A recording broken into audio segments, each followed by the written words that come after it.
Let's do it, kids! What's happening, everybody? Welcome to Film Junkee Live. End of Monday. Monday's over with. It is August 26th. Hopefully you guys are doing pretty good, doing pretty decent, getting out, all that stuff. Make sure you guys subscribe to the channel, hit that like, thumbs up. Do all that. We got plenty to talk about. Of course, it's Monday's show, so you know those tweets. A lot of things happen in the world when it comes to the tweets. We'll be talking about some DC stuff. Jimmy Olsen and a Jimmy Olsen discourse.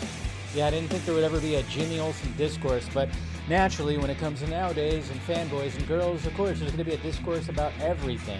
And then we're going to talk a little bit about Spider-Man 4 and what everybody was kind of talking about yesterday and today. We got box office. We're going to see how well The Crow did, and then I'm going to react to the Superman Christopher Reeve Doc.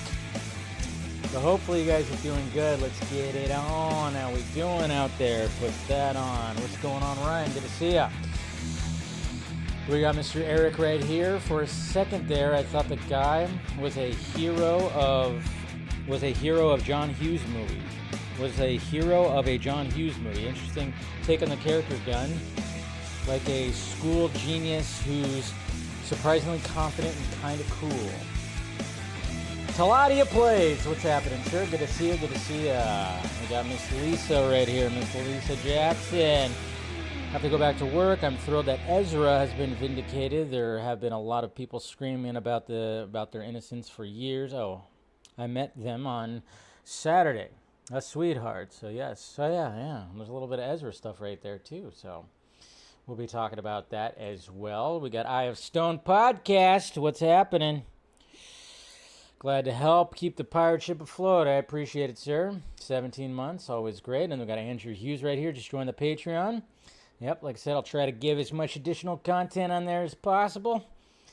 But yeah, you get everything right up front too. You get all the normal videos ad free and before everybody else. What's going on, Phil? Good to see you, bud. We got Gecky TV, what's happening? We got Fear Jason. We got RJ, what's going on there, sir? Finally, the Sonic 3 trailer is releasing. Fans have been wondering when they'd start marketing the movie. Can't wait to get look at Shadow tomorrow. That's right. We got I thought I heard it was going to be coming out today, and then, of course, it got pushed to tomorrow. I won't be reacting to it or anything. I'll probably post maybe like a little video or something, a little clip. But interesting, right? Keanu Reeves supposed to be playing Shadow, right? That's been confirmed, right? Music Man, what's happening? We got Thwip Media, Nate right here. What side are you on for Spider-Man 4, street level or multiverse story? Personally, I want him to remain on the street level and deal with Kingpin with Daredevil. Well, we'll talk about that, of course. And then, of course, we got Mr. Jason McKenzie. What's happening? Ahoy, ahoy, good sir. And then Mr. Balga. Good to see you, my friend. That Superman trailer was hitting me hard in the heart. Fully expect to get some tears when I see it on September 21st. Yep. I know. I was like, I thought about watching it, and I was like, nah, I'll save it for this. I'll save it for the show. Save it for the show because why not? Why not? So, but anyways, guys, like I said, hit that like, thumbs up, do all that. Make sure you hit that like, subscribe, follow me. Like I said, got all kinds of stuff to follow me on. Hopefully you guys had a good weekend. I had another just kind of relaxed weekend, to be honest. Didn't go anywhere. That's 2 weekends in a row. 2 weekends in a row. Didn't go anywhere. Just kind of chilled at home, worked on some things, and got some things that I was putting off done and complete, which is always great. So... And then what movies did I watch? Of course, I watched The Crow, the Brandon Lee Crow, and love that movie still. God, that movie is just it's freaking metal, baby. It's so metal. So I had to get a little palate cleanse because, man, I had to get a palate cleanse. And I also watched Upgrade. I watched something else too, and I can't remember what else I watched. But I watched Upgrade. I hadn't seen Upgrade in a while. Lee Whannell's Upgrade, which that movie's also fantastic. A small little sci-fi movie that is just hits all the right beats for me, at least. God, I watched something else, and I can't remember what I watched too when it came to movies, at least. Damn it! Can't remember. I watched, what the hell was it? Nah, totally drawing a blank right there. But anyways, Anyway, so let's see. Let's see. Be careful. Yeah, they don't do a takedown. They don't do a takedown. They might try to do the whole little thing when it comes to normal little cut. It's not going to be. It's never a strike. They just, it just gets demonetized. That's all. It's not gonna. They don't do the striking thing at least. So it'll be fine. It'll be fine. And sometimes, not all the time, sometimes they release it. So, anyways, all right, let's get to it. Let's get to it and see what's going on with the tweets. This is pretty cool right here that somebody made, a 3D sculpture. This is from Jetterson Kunya, who made this right here, which looks pretty damn cool. You got Homelander and David Corenswet's Superman right here, holding them up after a fight. So look at their costumes and everything. Everything's all effed up. Those are quite some undies he's got on right there, though, I will say. Boxer briefs, for sure. But, yeah, this looks pretty cool right here. I thought, wow, somebody made that right there. I like it. I like it. Gotta like that little artwork right there. Not bad. Not too shabby.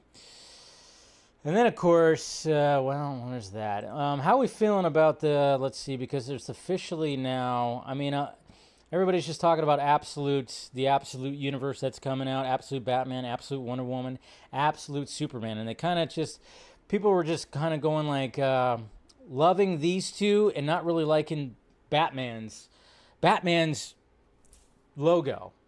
A lot of people not liking that. I don't know. I kind of dig it. I kind of just think it's like, yeah, it fits the aesthetic of the character, and especially the world that they are in, this Elseworld type of universe. But I know a lot of people, and even Scott Snyder has been noticing the hate that the logo is getting. I mean, yeah, it's different, but I mean, it feels, I mean, it's essentially taken like the Dark Knight Returns or the Fat Bat logo and just kind of just making it a full-on rectangle with spikes.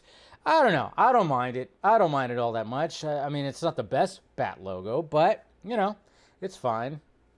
To me, it's fine. I'm kind of curious about these stories that are going to be coming out when it comes to the absolute little universe that they're putting out there. So, I don't know. We'll see.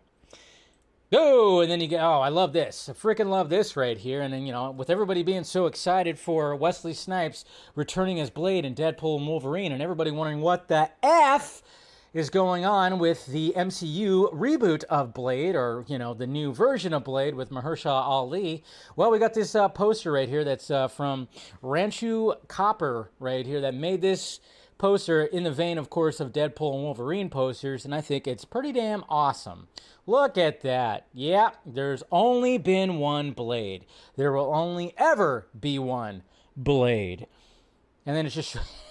It's a good poster. It's a really good poster. And I love the fact that Mahershala Ali is actually in one of the reflections of the sunglasses. And, of course, so is Deadpool. But I just thought, wow, that's pretty good. That's a good little Photoshop right there for a Blade poster. I mean, I said it when I was talking about Kevin Feige answering the question of Blade. I'm like, man, it almost seems like, what if they end up pivoting to Wesley Snipes, or they do like a multiverse kind of thing too, a multiverse story? I know people are getting tired of multiverse stories, but when you see the excitement that Wesley Snipes get, and they can't seem to figure out what's going on with Mahershala Ali's Blade, why not do a passing of the sword? Probably won't happen, but hey, just thought that was a cool poster.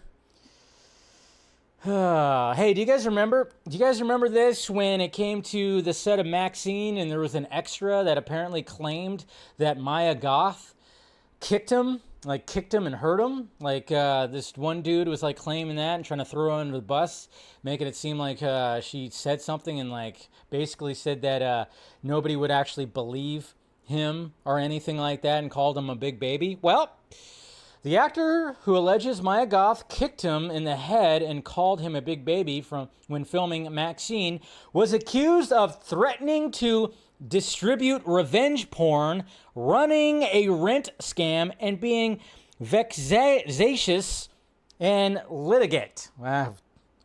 Big words right there. Totally got marble mouth. But anyways, the guy's an asshole, essentially. He is a scam artist. And now you could just put that to bed. We don't have to think about that anymore. I totally forgot about that whole thing, but yeah. It's like, oh boy.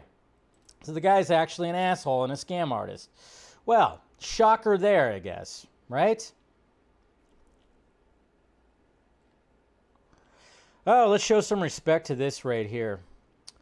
So I saw this GIF from Zack Snyder's Justice League. You know, one of the things about Zack Snyder's Justice League is the VFX. You have to give props to the VFX crew, okay? And I've talked to DJ, I've talked to Brian. These guys are like the lead VFX supervisors. You can go back and see that little discussion I had with them. I actually talked to DJ at the Rebel Moon Director's Cut screenings as well. And one of the things that shocked everybody, shocked me, shocked a bunch of people. I remember seeing this scene right here because I didn't believe that it was actually going to happen. But it was this shot right here, of course, of a dead, torched Lois, Superman holding on to her, and then Darkseid right there. And then, of course, you see the Robin suit in the background. So then it's like, oh, we're actually in the Batcave. And everything about this is, yeah, it's 100% CGI. And the way that they had to pull this shot off is, I thought, pretty awesome. Because obviously they couldn't get Henry Cavill back. So that is footage from Man of Steel that they had to utilize, you know, darken everything, put him in there, put the torched Lois right there, have Darkseid walk up with his flaming eyes, and then, of course, all the background with the water going down, and then, of course, the Robin suit in the background. Just, chef's kiss of a shot right there. To pull that off in a little amount of time, too, by the way. Remember, they didn't have a lot of time to pull off a lot of these shots, but the fact that they did that, sends shivers up the spine, man. Totally. All right, what else we got here? Well, speaking of Blade, we got alternate designs of Wesley Snipes coming back as Blade right here from Wes Burt, who posted these. So we got this shot right here. So some other ideas that they had for Blade. Him wearing more of a, more of a leathery jacket right there. And his hair's looking a little bit more gray. And then you got this version right here. This version reminds me of what Mahershala Ali would probably actually look like, just going by what he looked like in that one movie in Lita. And then we got here, big old trench coat, but those glasses look absolutely ridiculous. Those sunglasses don't look good. And then, of course, your more traditional, like, trench coat little vibe right there. So, yeah, just more looks of what Wesley Snipes could have looked like in Deadpool and Wolverine.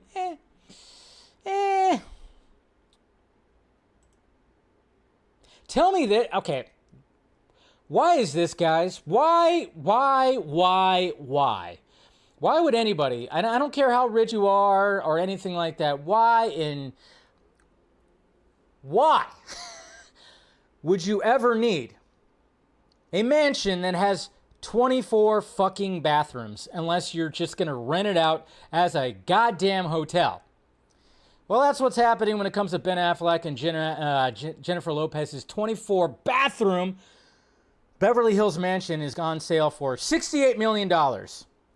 Who wants to go in on it with me, all right? Let's just get everybody, numerous people. You all get a bathroom. Everybody gets a room and a bathroom. And there's too many.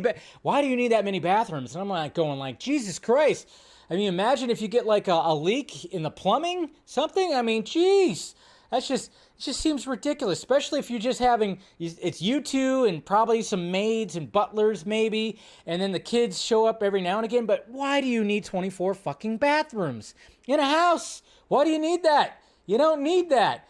I sometimes don't understand when it comes to like these rich people, because I mean, I live in not a small, I mean, a bigger apartment than I was in before, but it's good enough. Yeah, I wish it was a little bit bigger, but I don't need that much space. I mean, why? I mean, just because you can, why do you need? I don't know.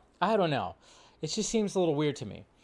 And also another thing too, when it comes to this whole Ben and J-Lo divorce thing that's happening, please, people, please, everybody out there, let's not turn this into let's take sides and defend. Let's not turn this into a Johnny Depp and Amber Heard situation. I'm already seeing that out there. Please, let's not do this. Let's not do one of those things. Let's not defend these celebrities who don't know that you exist and don't care. Okay? These are celebrities. They're rich. They're buying mansions that are $68 million and have 24 bathrooms in it. They're out of touch. Why are we defending it? Because I'm already starting to see that.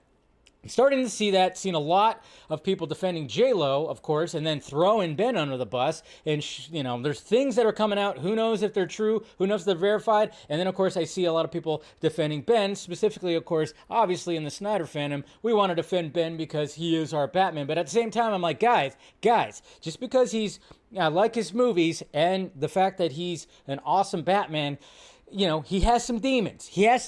We know he does. And there might be shit that comes out that might not look good, and not to mention, it hasn't really been a good year for Ben. I mean, when he had his little time on the Tom Brady roast, did not shine a nice light on Ben, okay?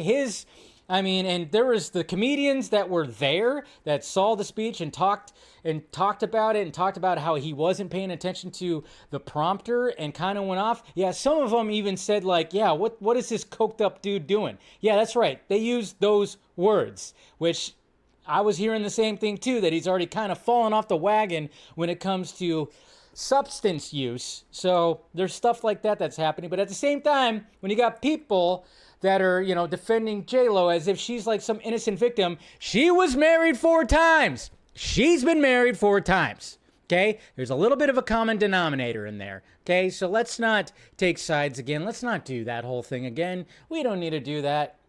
You guys know I was always never defending when it came to it. I mean, it's not going to be the same as, of course, Amber Heard and Johnny Depp, sure. But when, how that got really messy and dirty, and man, did I got hate. Never really from the Johnny Depp side. I always got hate from the Amber Heard side. It always seemed like it came from the Amber Heard side. But I'm just like, nobody should be defending anyone, okay? No. Anyway, sorry. Just had to go off on that a little bit. All right. And then, yes, guys, I'm sure we could talk about this more. Actually, there's something else that will add to that that's already come out because it's just like, it's ridiculous. I'll get to it, though. But we could talk about this. Apparently, I don't really like the source, but the joke is there. The joke is there when it comes to this information. I'm wondering, who knows if it's actually true, because, again, I don't really like the source anytime I see this source, but you can't help but make the jokes, and then you kind of go, oh, wow, that could have been something interesting if this actually went through, and thank God it didn't for Keanu Reeves. Keanu Reeves was up for the role of Master Saul in The Acolyte, but had to pass due to schedule conflicts. Yes. That is from the Snyder, which I can't stand that motherfucker, but hey, what can he do?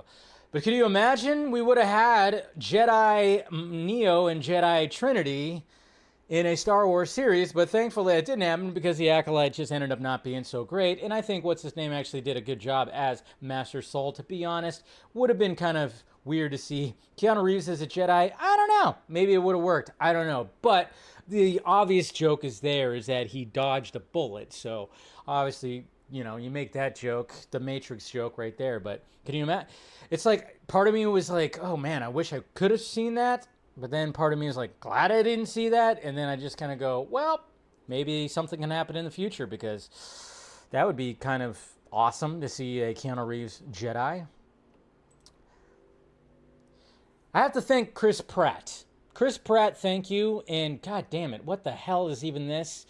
And again, sometimes it just, you see things and you go, this can't be true. This has got to be just, and nowadays, sometimes it's hard to tell if things are true, because this just sounds absolutely outrageous and ridiculous. But if it's all true, I thank Chris Pratt for dropping out of it. A Field of Dreams remake was being developed at Peacock by the Good Place creator Mike Schur.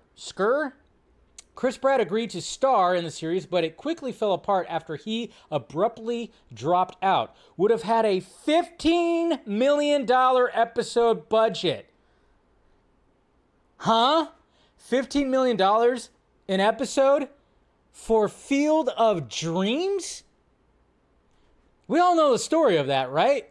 I mean, was it just going to be a story where this field just brings back just random dead baseball players that, each episode has a different one? Because the whole thing was just about him building, you know, if you build it, he will come kind of thing. And then he got to play catch with his dad at the end. That was like kind of like the whole story. I don't know how you build a series in $15 million per episode. I don't know. Fake news. I think it might be fake news. I just don't know about that. I can't.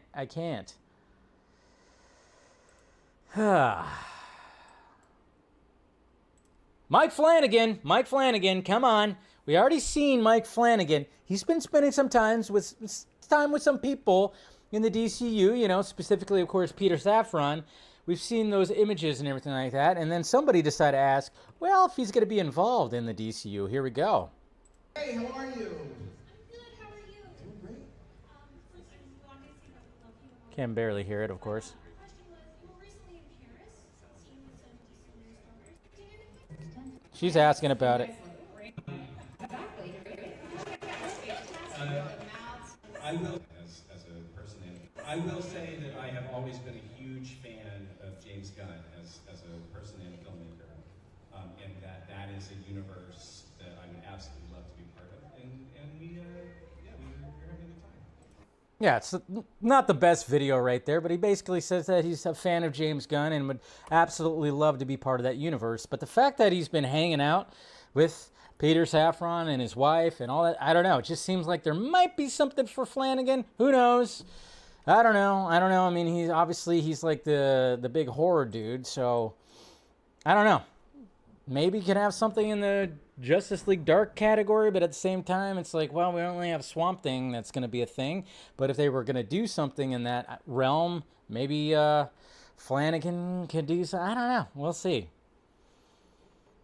It's interesting. And also, this is really cool right here. Did you guys see this? That they're releasing the raw cut of Kingdom of the Planet of the Apes right here. So you get like all these shots and look at that.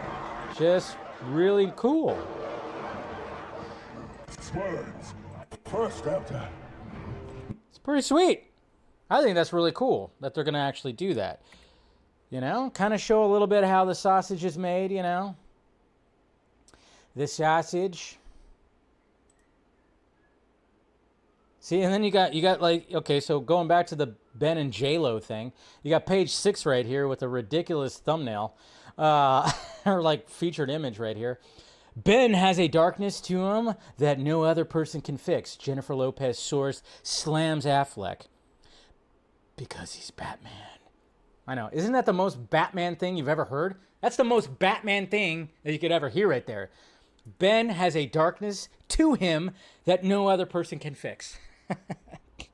I know, a lot of people saw that and just like immediately go, well, he did play Batman. So that kind of checks out.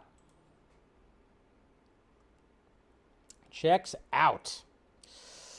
Ooh, and then of course Netflix posted a red band. Did you guys see the red band? The red band Terminator Zero trailer? My God, this looks excellent.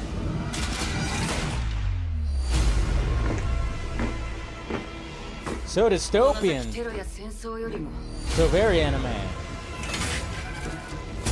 You don't have to watch the whole thing, but I'm looking forward to this series, man. It looks good, and even Matt Reeves gave some praise to it as well. He gave some praise because it's Mattson Tomlin, you know, of course, who's been working on it. So he gave some praise to his friend. All right, what else we got? Yeah, right here. This is where Matt Reeves was like, "Hey, so excited! See, my incredible friend and partner Mattson Tomlin has a store for us, so that's pretty cool." That he's given some love for that. And then you got to love this right here. Anybody who's a fan of Starship Troopers, Casper Van Dien, I don't know about those shoes, though. Those shoes are very interesting, but hey, rock them as you can. But yeah, a little reunion for Starship Troopers right here. Just a little pose right there. Denise Richards, Dina Meyer. You know, just sitting there right there. And then, of course, Mr. Ironside as well. Can't forget him. He's in the background. So just a cool little reunion. And, you know, I will always say that, you know, when it came to that little love triangle, not really even a love triangle that happens in the movie, you got to pick Dina Meyer. Just saying. Or, you know, Dids, right? Diz? Yeah, her name. Anyways, she was better. Okay, all right. I gotta comment on this. Where are these random numbers of Robert Downey Jr.'s paycheck for coming back to Marvel Studios playing Doctor Doom? Where are these random numbers coming from that just showed up? I've seen two numbers now when it comes to Robert Downey Jr. The first one was from this Twitter handle right here. It's got to be true because they have source in the name. Breaking: Robert Downey Jr. has been paid $95 million for his role as Doctor Doom in Avengers Doomsday. So $95 million for one movie, okay? One movie. They just, no source, no anything. It's just shown right there. And of course, people ran with it and people were bitching and complaining about it. And I'm going, $95 million. And then I see something today on another one that says he's being paid $100 million for both movies. Okay, so now we got a different number that just came out of thin air, just got pulled out of thin air, just whatever, you know? And that's the bad part because people just see that and they run with it now. Nobody's like, you know, questions it. We all just react again. We're just reacting to all of this. And I'm just kind of going like, okay, wait a minute here. Let's do the math on this one a little bit because, all right, when it came to Infinity War and when it came to Endgame, he got paid $20 million for each movie. So that's $40 million.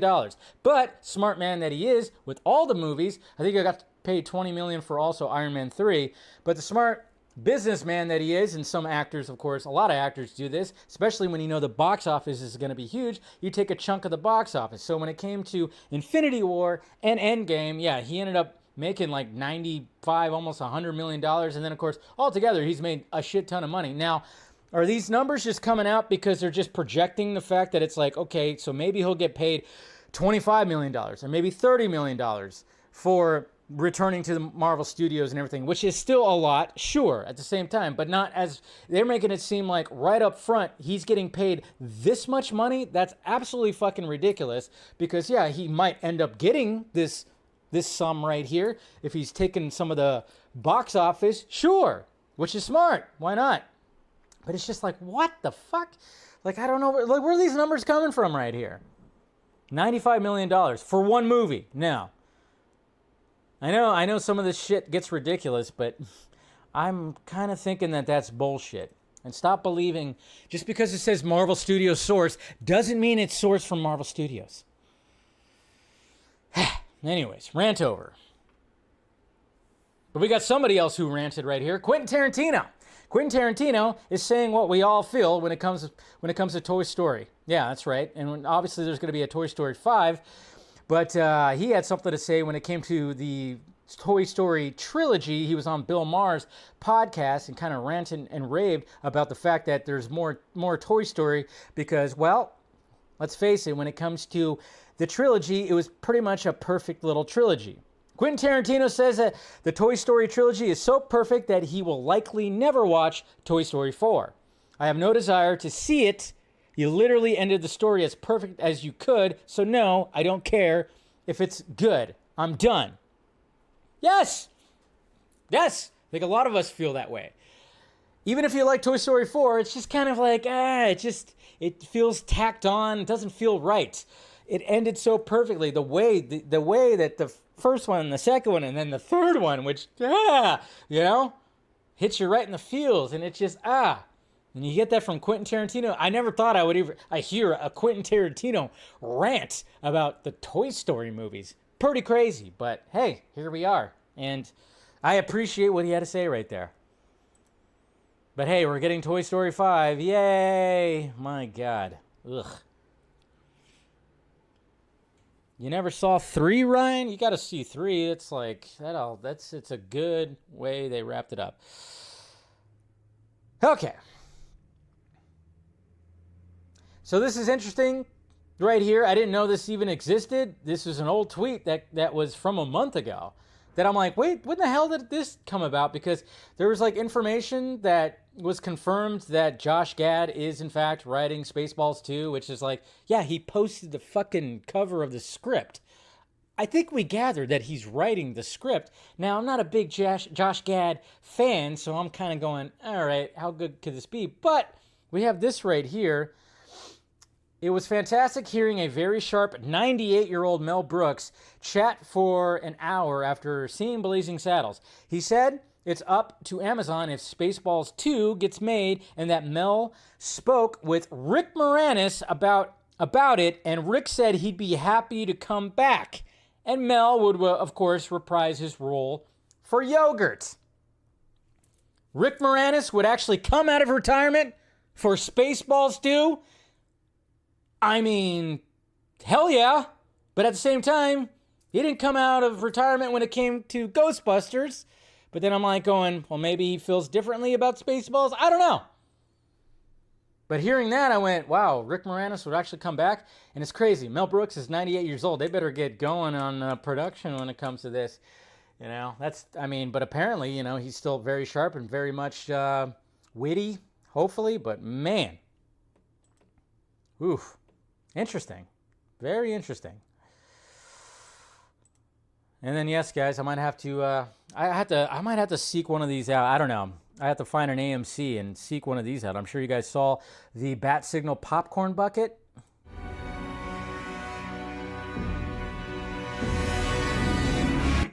Probably should turn that down. But yeah, look at how big that popcorn bucket is, and it lights up. Man, these popcorn buckets are absolutely insane. But yeah, they're doing that. I wonder how much it costs for the 85 years. Jeez. Oh, I need one. But they're probably like, what, $60 or something like that? Who knows how much they are. They can get pretty expensive, especially coming out of the movie theater. But yes, would definitely want that. Definitely would want that. Ezra Miller, guys. Ezra Miller, that's right. Ezra Miller, well, you know, seems like Ezra's in a better place. I know recently he was in Vegas performing music. When it comes to his acting career, who knows what's going to be happening with that. But all the drama that happened a couple of years ago, I talked about it a lot. I defended Ezra. Saggy mainly did. She had like a stream tonight, of course, talking about that. She had a lot of information and even talked to people involved. That's why when I talked about it, I was always like, go to Saggy's stream. She's 100% all about all the Ezra drama. She knows more information than I do. I just did a little things that I was getting. I obviously defended Ezra when it came to certain things. Obviously, there was things that Ezra was going through that we saw videos on that definitely needed some help on when it came to, you know, before The Flash came out, which didn't really work out in the favor of The Flash when the lead actor wasn't able to do press and everything like that. But obviously the biggest accusation was the fact that he was grooming the daughter of Chase Iron Eyes. And that was like the biggest thing. And then, of course, when you hear about somebody grooming a young person, man, do the people who are very right-leaning really love to jump on that. When they see the grooming word, oh, man, they jump in and go and try to just throw all that out there and, of course, throw the person on the bus. So then, now we have an update. And guess what, guys? It's all been dropped. So we have Chase Iron Eyes right there and Ezra posing together. And then we have this right here. There's a reason I support. Let's see. And I don't feel like I owe an explanation, but after we hosted a party at Santa Fe, we received some feedback. When you live your life under a public, tribal, and non-tribal microscope of critique, sometimes it seems it's only the critique that makes its way through. I want to offer this on the drama 3 years ago when I filed a petition to claimed that Ezra appeared to have groomed Takada. I made that statement in my pleading in a time of absolute war based on information from a witness who then recanted and said nothing happened that they could infer anything inappropriate from. Thus, I immediately withdrew the court filings. Now, we are doing our level best to move on, to reconcile, to heal, while remaining supportive as a father, as long as Takada's good, we're good. These are real people living real lives, and once you're in that fire where there is no anonymity, there is no safe space for you to retreat. That's a strange place, and it's not inviolable. It takes a lot to enter the fray again. Accusations dropped. Big time. We can definitely do that right there.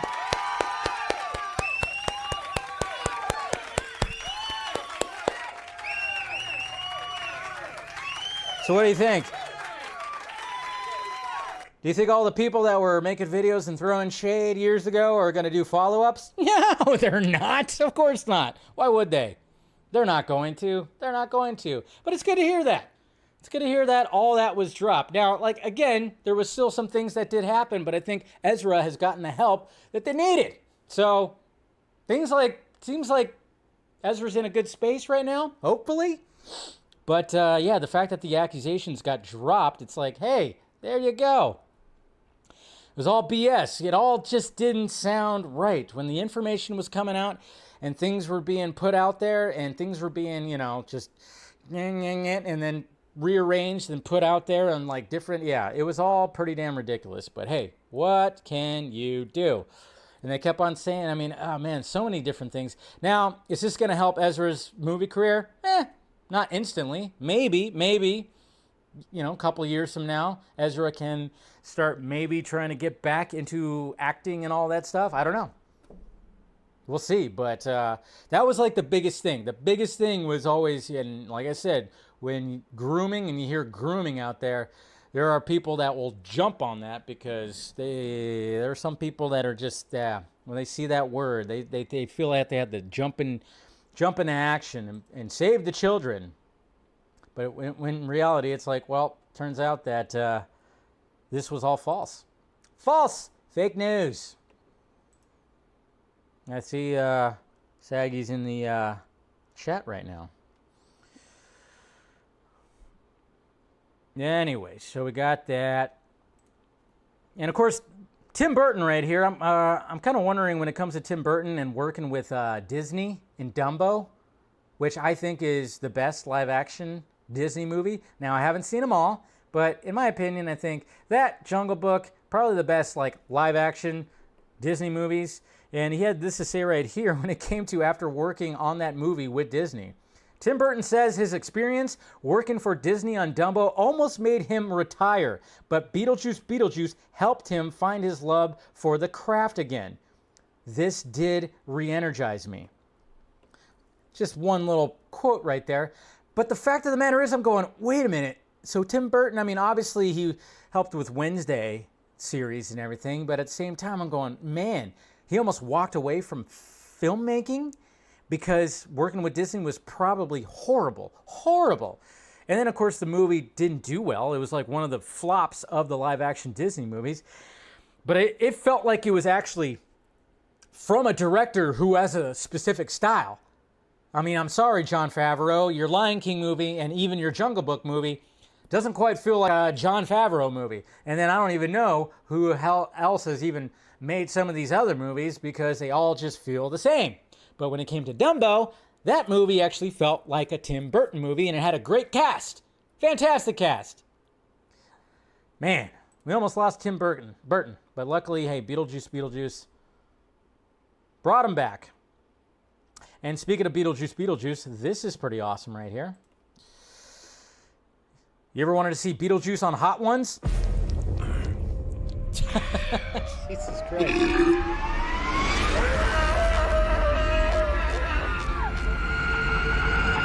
Well, hi. First of all, welcome to the show. How long is this gonna take?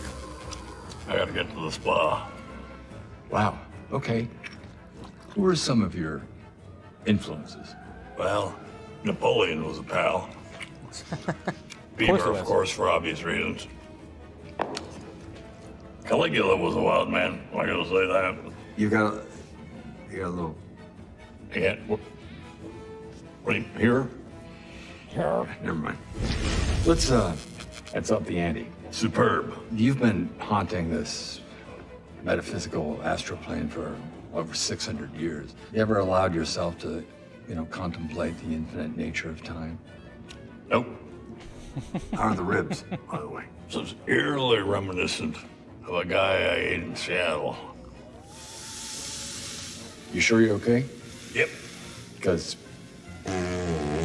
There you go. Let it I have out. a question for you. Who the hell are you?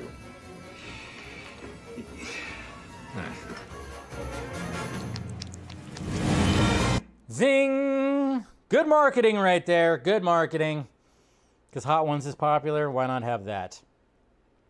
Why not have that? And then speaking of somebody who's in Beetlejuice, apparently Jenna Ortega revealed that she auditioned to play Chani and, of course, Dune, which, of course, went to Zendaya, which I go, okay, that actually worked out. I mean, I'm not the biggest Zendaya fan, but I think she's awesome in Dune, so I think the role went to the better actress right there. Jenna Ortega would have added something to it, but I don't see her in the role as much, And, of course, we'll be talking about the Crow's box office, but, you want to see what, look at this guy right here. This is exactly what I look like without my shirt, too, by the way.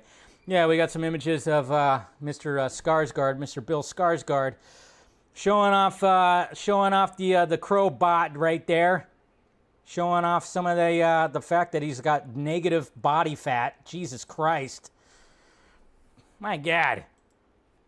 He's pumped up right there because if you actually see him in the movie, he doesn't look as big. I think he's just really pumped up. Right, it's after a workout, so his muscles are, they got, they're juiced up right there. I mean, when it comes to, obviously I've talked about a lot of the, the fact that these actors, they might take something, which, I'm not saying that he didn't or didn't, but to me, he was coming off the Boy Kills the World or whatever that movie is. He was already in ridiculous shape right there. So when it comes to he just went right into the Crow. So he was already in good shape. He just had to maintain it.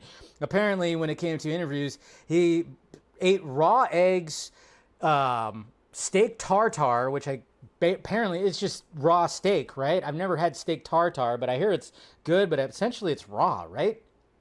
Of course, no sugar, no this, no carbs and all that stuff. So, but he's also got that body type. Let's face it. You see his older brother too, also has a similar kind of frame where it's they have that thin skin and every little.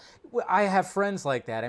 We could all follow the same diet and same workout plan. Won't look like that because the base is genetics. But I was just Jesus Christ, dude's ripped. Dude's ripped. And don't say it. He got all ripped and only for his movie to flop. No, he got paid to get in ridiculous shape. And then he keeps the money and keeps the body. So, I think it's okay. Anyways. Just thought that was great. But what wasn't great?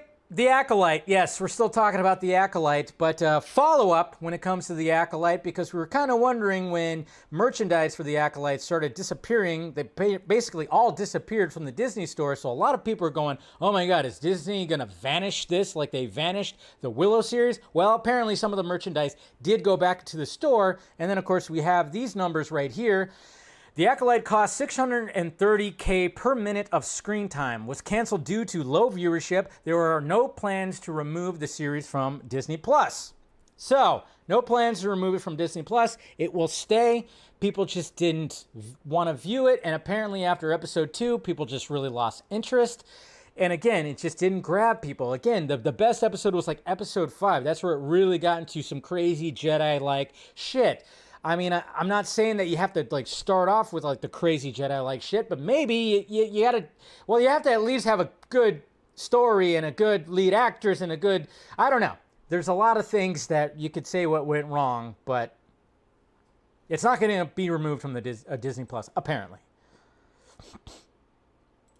And of course, speaking of fucking ridiculous, I don't know if it's true, but according to the New York Times, Brad Pitt and George Clooney were paid $35 million to star in Wolves. Director John Watts was paid $15 million. The movie will be in theaters for 1 week before it hits Apple TV+. It's what? $50 million.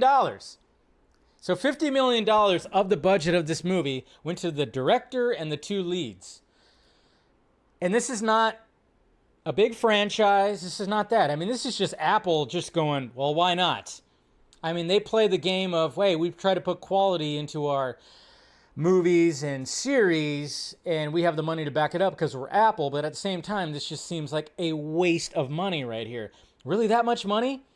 And you're not going to get any box office, barely any box office back. For 1 week, barely going to get any box office. But they play the long game, and it's all about the service and having it on the service, I guess. I don't know. It just seems like, wow. But again, you know, I don't know how legit these numbers are, but that just seems a little bit ridiculous for a movie that I don't know how many people are going to actually see it. Are we that excited that Brad Pitt and George Clooney are back together? I mean, the movie looks good. I want to watch it. But are we that excited that they're both teaming up again? I mean, $35 million? Okay. Sure. And then we got Francis Ford Coppola, who's just on the I don't give a fuck tour when it comes to Megalopolis. And the drama behind this is just, I'm already going to go see it just because I'm intrigued by what the hell I've seen when it comes to the trailers. I mean, obviously we had the funding it himself, the videos of him talking about kissing extras, and then we have basically just the fact that nobody wanted to distribute it, and then we had at the film festival that it was at, we had people that said it was a piece of shit, and then you had people that said it was a masterpiece, and then we had that new trailer that came out that had the Oliver Stone past movies critics quotes that were part of it. We find out that that was actually AI quotes. Some of those were AI quotes, so they pulled the trailer, even though I saw the trailer in front of my Crow screening. Now we got Francis Ford Coppola saying he didn't want Megalopolis to be some woke Hollywood production and says the cast includes people who were canceled.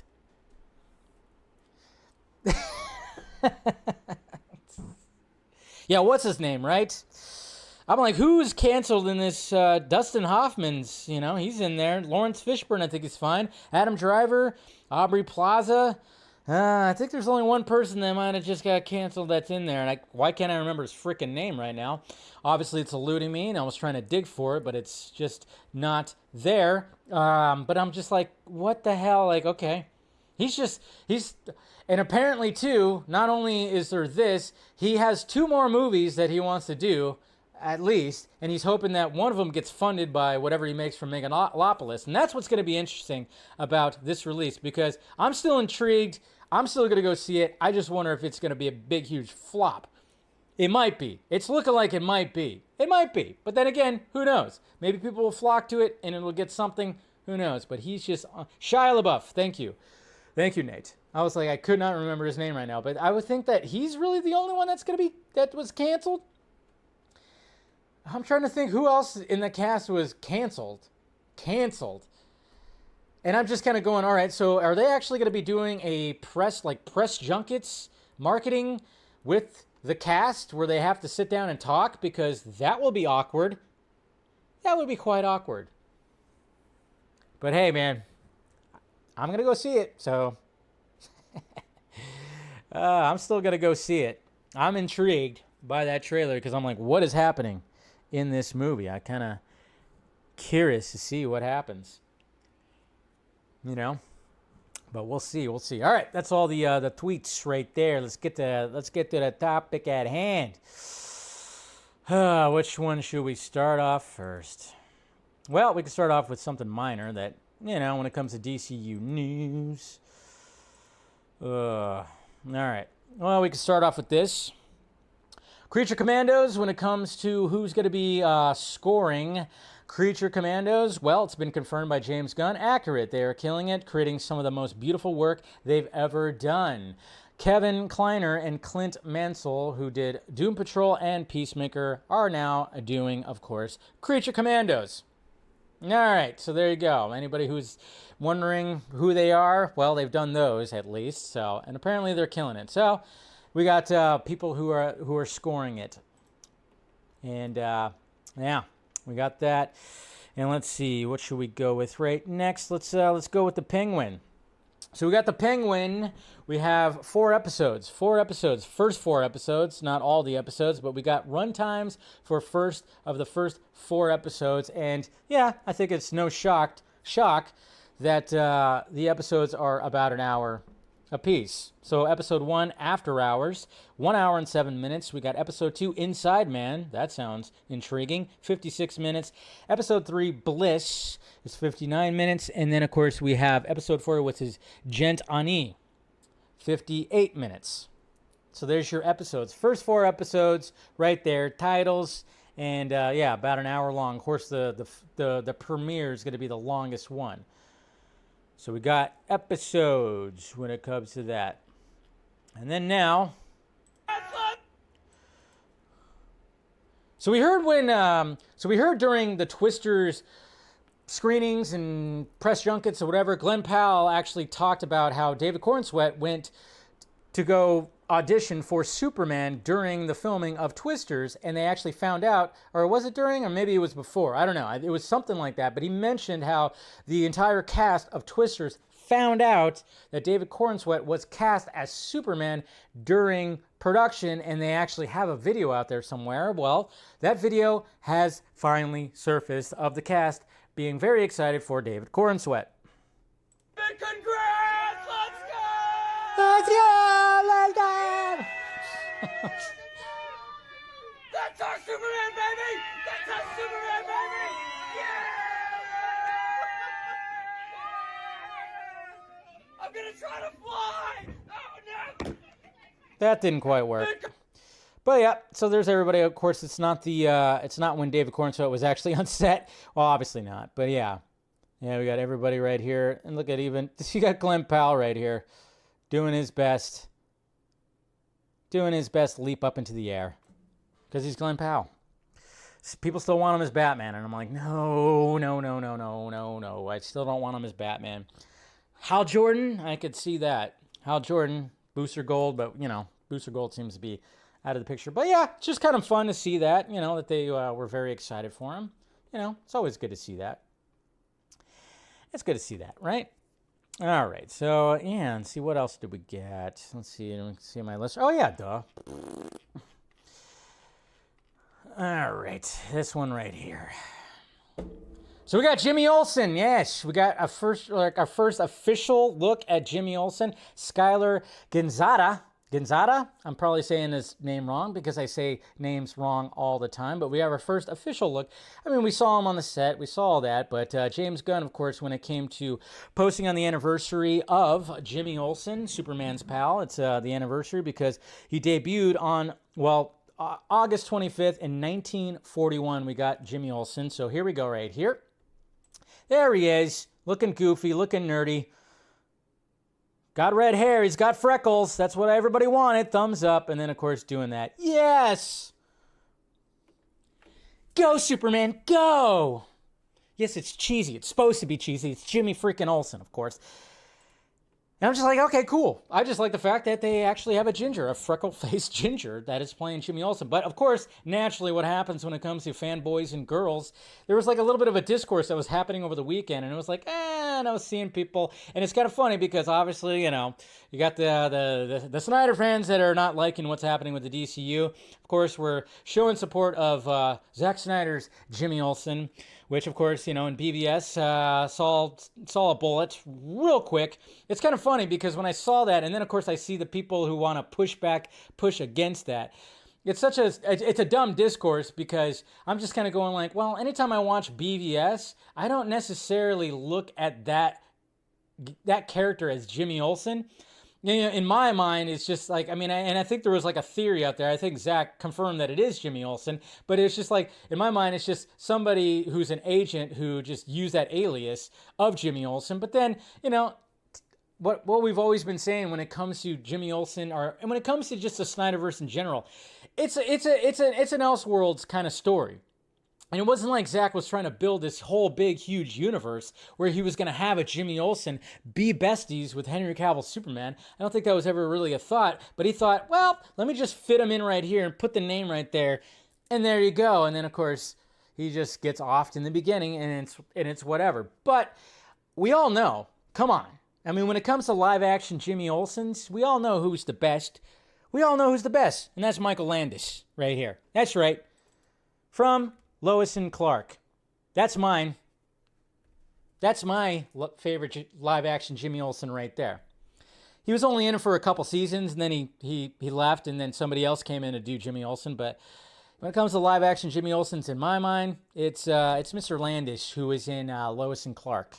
That's mine right there. That's mine. All right, so jokes aside, we don't need a Jimmy Olsen discourse. I mean, I saw somebody too that was like making fun of. I saw a tweet that was talking about like how like it was talking about those images that was saying like that the DCU wants to not be Snyder or Man of Steel so bad that every character is going to have this crazy big smile plastered all over their face.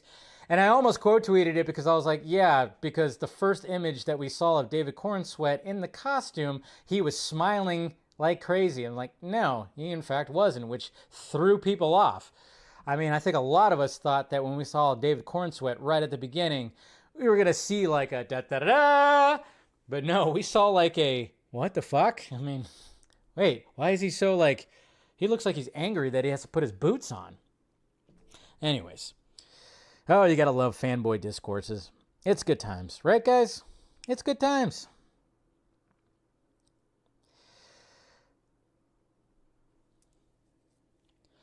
All right, Spider-Man 4. We got some info when it comes to Spider-Man 4. I mean, naturally, this is coming from a scooper, so take it with a grain of salt. It's Daniel RPK.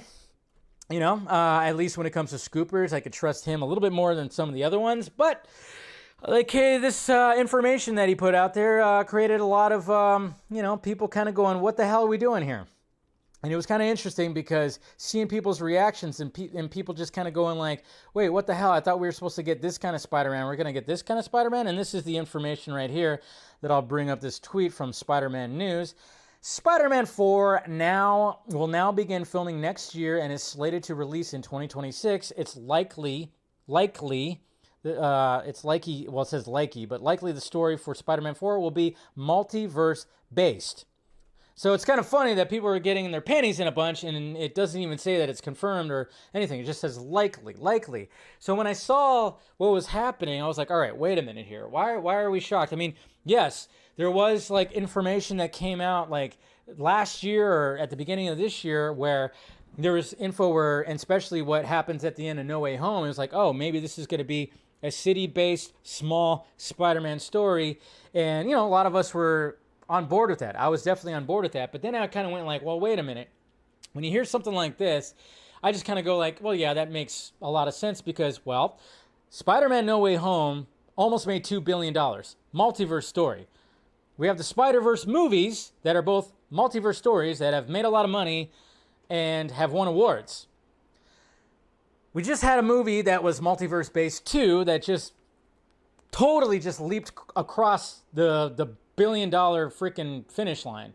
So the multiverse thing is still very relevant. I mean, I get it. There's been some mishaps when it comes to multiverse, but we still have Secret Wars that we have to get to, and Doomsday is it's also gonna be a little multiversal too. So I just kind of went like, well, yeah, this makes sense that there would be a Spider-Man 4 story that they would continue because when it comes to the multiverse saga, when it comes to Spider-Man, that seems to have worked. It's worked, so I understand. I'm kind of wondering too, is like, how much would they actually incorporate the Spider-Verse verse into the live-action universe? Because, if you saw Across the Spider-Verse, we saw Tobey, we saw some links when it came to that. So this doesn't shock me. And again, we have to watch out. We have to watch out from just, blindly reading tweets because I think it was RJ. I don't know if he's still in here, but when this was all happening, he goes, I could have swore we heard Kevin Feige. We read that Kevin Feige said something about it being like a small movie and just, based in Queens or just in New York City. And I'm like, no, I think that was just a report that was in a tweet somewhere. Like, we don't know. I'm sure that's been on the table. Like when Marvel Studios and Kevin Feige were trying to figure out how to course correct, I'm sure that was on the table of, yeah, let's just make Spider-Man a small a small movie that just takes place in the city, and maybe we'll have Daredevil involved, or, you know, Jessica Jones will bring her back, or Luke Cage, or something like that. Maybe we'll just have some of the smaller characters that work with Spider-Man. I remember hearing there was even a rumor that Ant-Man was going to be a part of it. I don't even know what the hell that was even about. That's besides the point. But yeah, I was all for that. But I'm just kind of going like, well, if they're already setting the stage big time now, that Comic-Con, and they have Robert Downey Jr. coming back as Doctor Doom, yes, this makes sense that they're going to keep the multiverse stuff going. And it's worked with Spider-Man. It's definitely worked with Spider-Man. So my whole look at it is like, yeah, keep on going with the multiverse stuff, because, hey, odds are we're going to see Tobey and Andrew again, which I'm all for that. And then I'm kind of wondering what's going to be happening when it comes to Spider-Verse stuff. And if Miles comes into live action as well, kind of curious about that. So once all said and done, and obviously Tom Holland's Spider-Man is going to be leading the front when it comes to both Avengers movies. I'm pretty sure he's going to be top billed, or, you know, up there at least. Yeah, get all that out of the way, and then maybe when we get all that done, then we can get that small, you know, Spider-Man movie. And, you know, it's kind of funny too, because if you think about all the Tom Holland, like, Spider-Man movies, the 3 Spider-Man movies, technically only Homecoming was the small Spider-Man movie. Small in a way that it was, you know, took place in Queens. It was friendly neighborhood Spider-Man. I mean, obviously there's the Iron Man aspect to it, sure, but that was like technically the only one, because when it came to Far From Home, that's when they started touching the whole multiverse stuff, even though, you know, it was mainly illusions and shit. But that was the first time we started hearing about the 616 and the multiverse in general. So we started hearing about it in Far From Home, and then, you know, and then it's just like, oh, okay. So, but I don't know. Nobody should be shocked by this. I mean, I'm sure that it was on the table at one point, but the fact of the matter is, yeah, almost $2 billion for No Way Home. Across the Spider-Verse doing well, and then, of course, you know, things are still going well, and then you got Secret Wars on the table. Yeah, this movie, I think, it's highly likely it's definitely going to be multiverse based. So, that's just my opinion on all that. They learned the wrong lessons. What wrong lessons? Axel, I just said, how much money have they made on Spider-Man and multiverse? I think they're going with that. Homecoming is still the best Spidey movie. I actually would agree with you on that there, Nerdy Mastermind. I mean, especially that scene with Keaton and him in the car. You could be tired of multiverse stories all you want, but it's clear that plenty of people are still interested. That's the thing. I mean, that's the thing. People are still flocking to this stuff. And like I said, Deadpool and Wolverine made jokes all throughout, but people now want Wesley Snipes back as Spider-Man. They love the fact that Hugh Jackman's back in Spider-Man, or back in the Marvel Universe, and that doesn't happen without multiverse. They're going to finish their multiverse saga no matter what. So what I'm curious about is what happens after Secret Wars. And there is a rumor that you know, obviously their symbiote thing is going to happen when it comes to Tom Holland's Spider-Man, and there's a chance that he actually might turn into a villain type. There was that rumor that was coming out too. I don't know. When it comes to between Doomsday and Secret Wars, the rumors of it being Battleworld could be true. Hope it isn't though. Yeah, there was that whole thing as well. So yeah, I'm definitely sick of multiverse. It's just a gimmick for cameos. Give me Beyond the Spider-Verse, and let's get back to good storytelling. Yeah, but the Spider-Verse multiverse stuff is good storytelling. See, that's a thing. It's like there's ways to tell it well. Now, see, one of my things. Okay, no, actually, I've actually been meaning to say this too. You know, one of my things when it comes to, at least when you look at No Way Home and Deadpool and Wolverine. Now, love both of those movies, but let's face it, the rewatch value, not quite there. And the reason why is if you don't go opening night with a big, huge crowd, that's what you go for. This is why I even think like when you can even put this to Avatar. Avatar doesn't have good rewatch value because you go to see the IMAX 3D and see the mesmerizing visuals in the big, huge IMAX 3D. So then when you watch it here, it's kind of dull. So when you watch something like No Way Home or Deadpool and Wolverine, it's not as exciting. And then you realize, oh yeah, the story is like, okay, story's fine, but you just, I don't know. I'm kind of curious to see how Deadpool and Wolverine is. I haven't watched it yet again, but when I watched No Way Home the second time, yeah, it just was like, I mean, the whole first half an hour, 40 minutes, you're just like, you know when they're showing up, and you're like, I want to get to the scenes when the other two show up.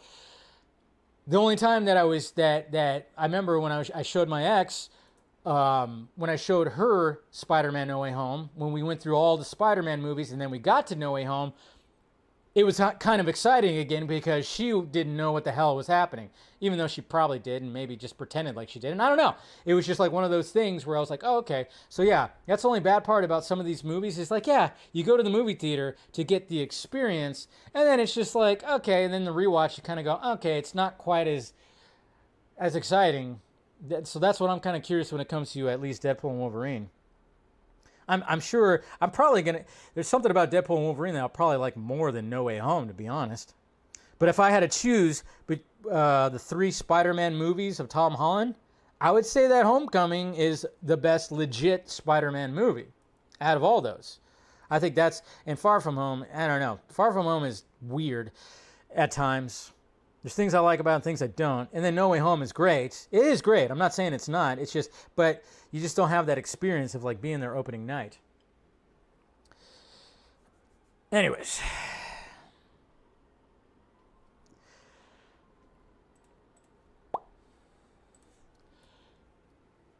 Ooh, I didn't see that right now. I'm sorry. All right, we got the box office, and I mean, well, let's face it. I don't think anybody thought that the Crow reboots, remakes, whatever you want to call it, retelling, I guess you could say, the Crow movie. I don't think anybody thought that it was actually going to, do anything. It just was going to flop hard. It got bad reviews and all that stuff. But it is kind of interesting because, when it comes to the box office, I thought Alien Romulus was going to get the second week in a row, but nope. Deadpool and Wolverine reclaims the box office #1 spot with $18.3 million over the weekend, 39% drop from last weekend. It, of course, still sits at $1.2 billion, so still running pretty strong right there. And then you got Alien Romulus, 61% drop, pretty big drop, but still, it crossed $200 million, 225.2, and that had an $80 million budget, so it still has some work to do. It Ends With Us is just killing the box office right now. $25 million budget. The Reynolds household is just, they just have money just shooting out of the chimneys and the windows. 242.4. Tell you what, man. I mean, you have all this IP alien and superhero porn. Can't forget, you have to have that romantic, the chick porn. You have to have the chick porn out there. Blink Twice also came out this weekend. Zoe Kravitz directorial debut, $14 million, not too shabby. I'm sure that budget wasn't too bad. And then here you go. Jesus Christ. Oh, where's it at? Oh, hold on. It's not working. $4.6 million. $4.6 million. I'm hitting too many buttons here.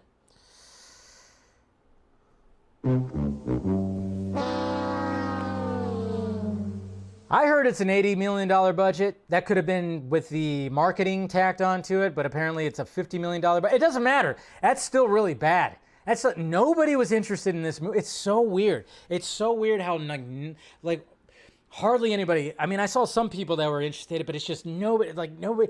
People saw what it looked like. It's crazy. It's crazy. And you guys saw how I felt about it. I thought it was a pretty bad movie. So now we have,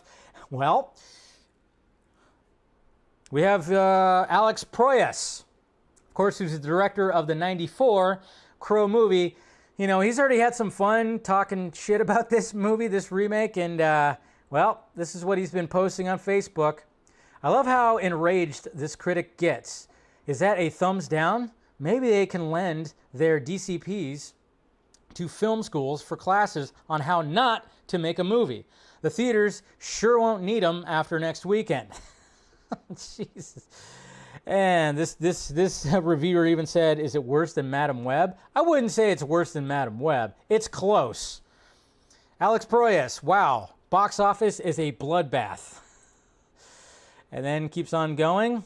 Mark, safe from seeing Crow 2024 today. Jeez. I thought the remake was a cynical cash grab.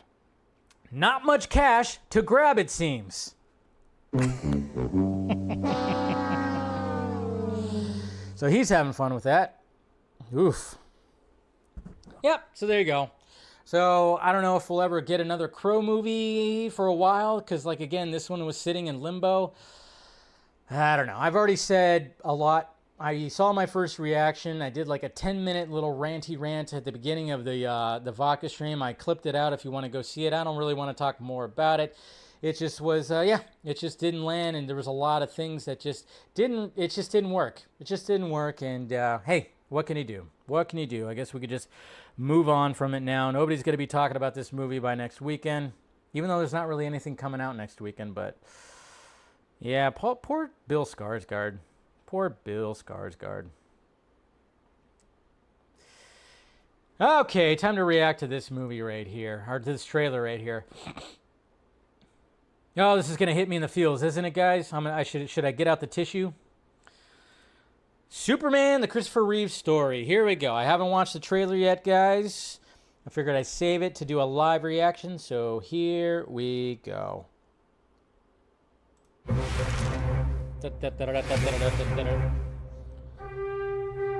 Everybody's looking for a hero. I am not a hero. That was a part. I played the part. I'm not that man. Hands down, he was Superman from day one. I realized that if I could pull off this part, it would change my life. John Houseman said, Mr. Reeve, it is very important you become a serious classical actor. Unless, of course, they offer you a load of money to do something else. He convinced me when I first met him that he would fly. Doing things with my dad. It was all about activity and action. Riding bikes, playing soccer, skiing. My dad was very competitive, and he didn't necessarily slow down. We said goodbye, and he gave this wave. Ah. That was the last time I saw him on his feet. Yeesh. Man.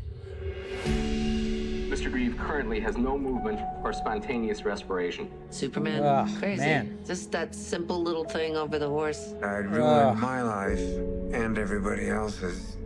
I won't be able to ski, sail, throw a ball to Will. Won't be able to make love to Dana. Maybe we should let me go. She came flying in, and she just yelled, "I love you. I love you." And then she said the words that saved my life. You're still you, and I love you. That's awesome. He and Robin were such good friends because they could match each other. Robin also had struggles. Oh yeah, that forget he about dealt with his whole life, and I forget think about the that they friendship both with were Rob aware Williams. of darkness. Brother Chris is fighting like crazy. When you find people who fight like that but still keep their humanity, that gives you great hope. That is tough because I can feel him, but he can't feel me. It must have been hell for my mom, too, knowing what she had lost. I felt I needed to do something, not just for myself, but for everyone else in the same condition. The fact that Superman was in a wheelchair and was willing to go public with it was huge. Help is on the way.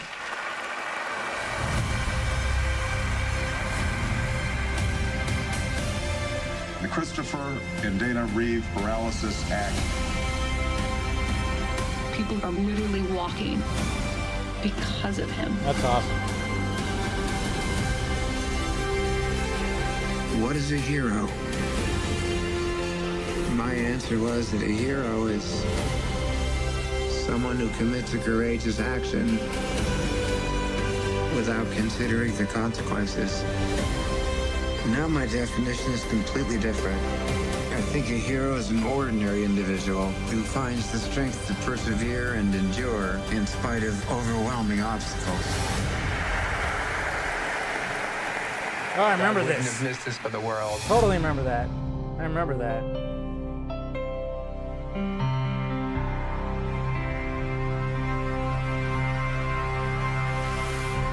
Get your tickets now. Ooh, man. Ooh, got a little teary-eyed, not gonna lie. Got a little choked up on that one. I always forget. I forget that he and Robin Williams had a really close friendship. I always forget about that. But yeah, that's a really good trailer right there. Yeah, that movie's gonna punch your fucking emotions right in the balls. Oh man, I know. We're cutting onions right here. We cutting onions. Woof. Jeez, yeah, that one's gonna that movie's gonna be, and from what I've seen from critics, from even people that I know that have seen the movie already, they said, yeah, it does exactly that. So, but man, yeah, that's gonna hit hard, especially when you when they talk to the family, talk to the kids, talk to the wife, when they talk to them and they talk about him, and then yeah, like I said, when it comes to him being Superman, I mean that was his biggest role, sure, but at the same time, it's like, when it comes to at least being that, but his biggest role was to just help others who are in a similar situation and moving the medical field and trying to get people to walk again. I mean, that was his biggest role right there. So gotta love it. Gotta love it. James Gunn said he watched the movie with the cast and crew for his Super. Yeah. That's good. I'm glad that he did. I know, yeah, Gunn's been promoting it a lot. And, yeah, that's the way we got to look at it right there. That's the way we got to look at it right there, okay? You got to put all the bullshit aside of how you feel about certain things. I saw some people, somebody get, dogpiled on today that because they were making a stink about the DC logo being a part of it, the DC Studios logo, and I was like, oh man, it's all about the movie, guys. Forget how you feel about James Gunn or whatever the hell is happening with DC Studios.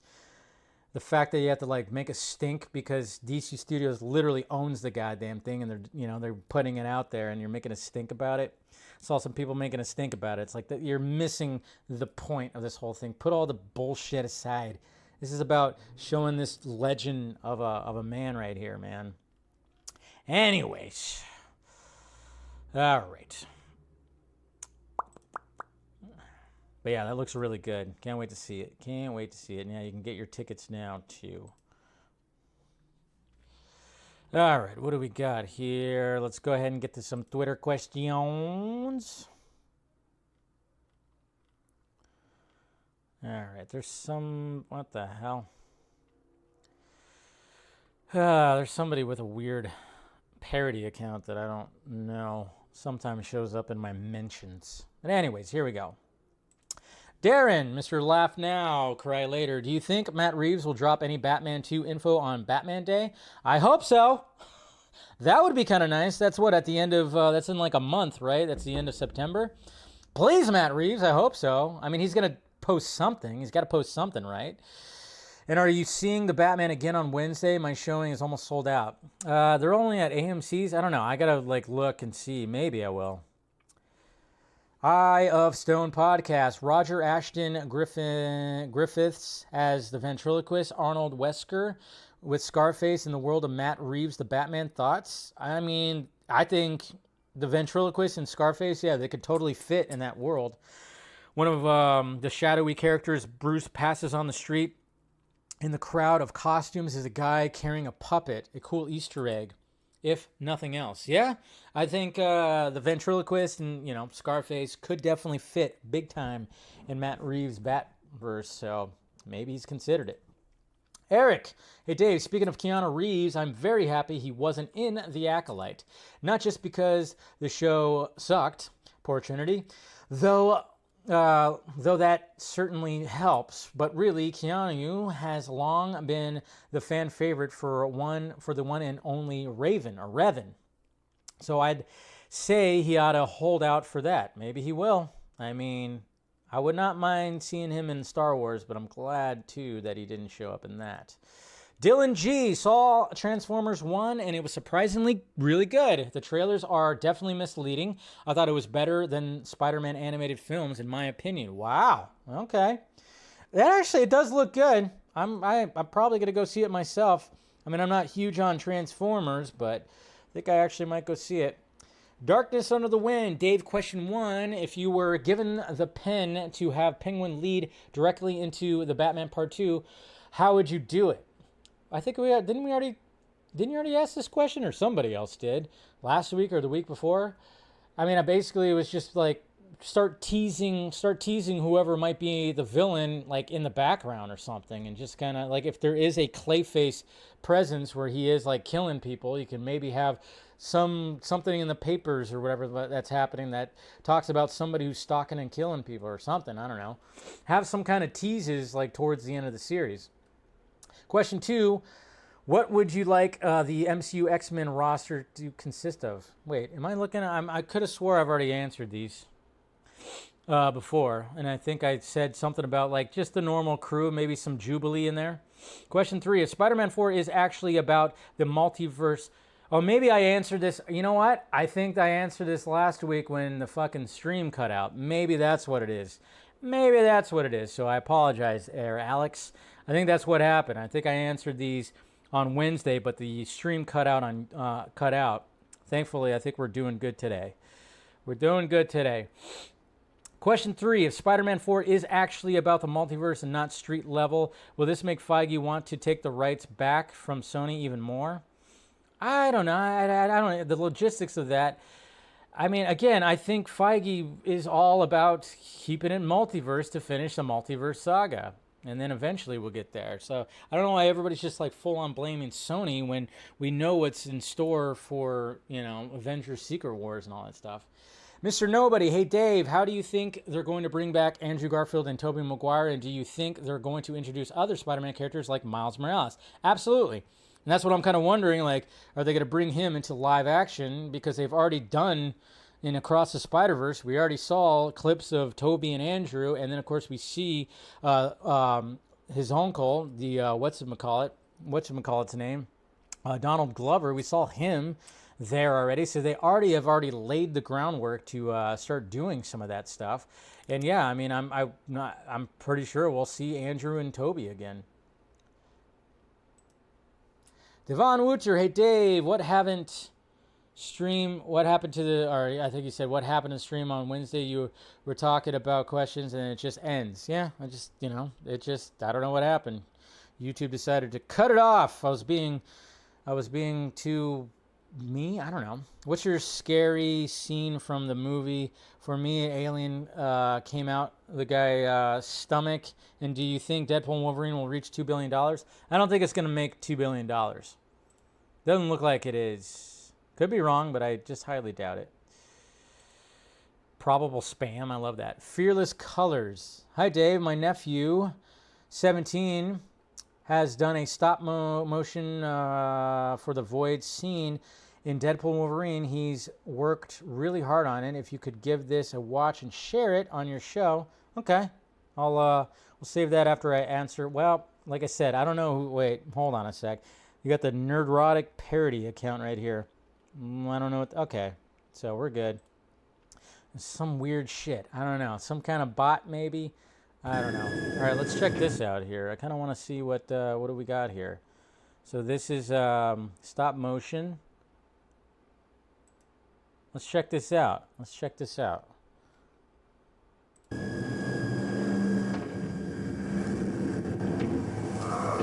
So it's using figures and stuff. That's cool.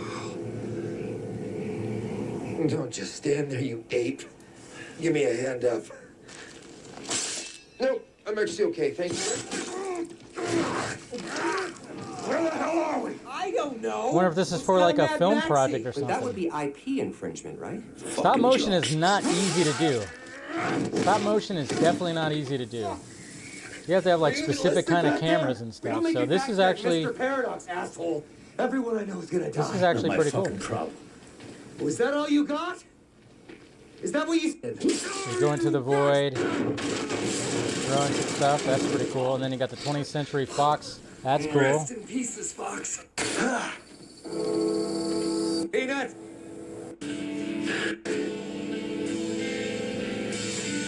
See, I got to turn off the music. See, that's the thing. There's too much music, so. But yeah, basically showing the stop motion animation of the void. Or their fight right here. Not too shabby. This, you know, kid's got some talent. Kid's definitely got some talent. I like it. Cool. Yes, the Prowler. I couldn't think of his name. Thank you. Thank you, Nate. No, that's cool. I'll give that a retweet right there. That takes time, yeah. Doing stop motion stuff. I mean, obviously probably didn't have like, because you've seen like the behind the scenes when they actually do that with like specific kind of cameras to make it fluid. But yeah, if, you know, that's pretty awesome how you do it right there. I mean, you just had to go click, click, click, click, click. So, anyways, all right, we'll go ahead and wrap up the show. Thank you, everybody, of course, who tuned in. Make sure you smash that like, thumbs up, subscribe to the channel, do all that stuff before you take off. Have a good rest of your night. Have a good Tuesday, and I'll see you guys on Wednesday. We'll talk about some things. I don't know. It might be a short show if there's not much out there. I mean, there's not really a movie. I don't know what movie's coming out this week. I didn't really see anything. I think like Usher is having like a movie concert that's going to be out in the theaters. I don't know. So I don't think we're going to have any reviews to talk about. We'll see. Might be a short show, but we'll still have a show. All right, guys. Love ya. Thank you for spending time with me. I'll talk to you later.